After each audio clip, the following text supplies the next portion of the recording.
Welcome to our tutorial on how to turn off message notifications on the WhatsApp app for PC.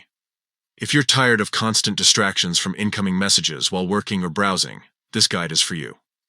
We'll walk you through a simple process to disable these notifications, ensuring a more focused and uninterrupted experience. First, let's get started by opening the WhatsApp app on your computer. You can do this by clicking on the WhatsApp icon on your desktop or searching for it in the Start menu. Once the app is open, locate the gear icon in the bottom left corner of the screen. This icon represents the Settings menu, so click on it to proceed. Now that you're in the Settings menu, you'll see several options. What we're interested in is the Notifications tab. Click on it to access your notification settings. Here, you'll find various options for customizing how you receive notifications. Within the Notifications section, look for the option labeled Messages. This is where you can control whether or not you receive notifications for incoming messages. To disable these notifications, simply toggle off the switch next to Messages.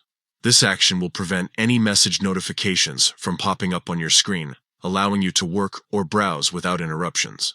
By turning off message notifications, you can enjoy a more peaceful and distraction-free experience while using WhatsApp on your PC. This is especially useful if you're working from home or in a shared workspace where constant notifications might be distracting. Remember, these settings are independent of your phone, so changes made here won't affect your mobile device.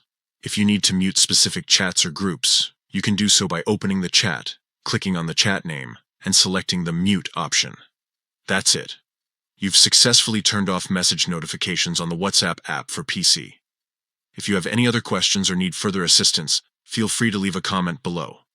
Don't forget to subscribe to our channel for more useful tutorials like this one. Thanks for watching, and we'll see you in the next video.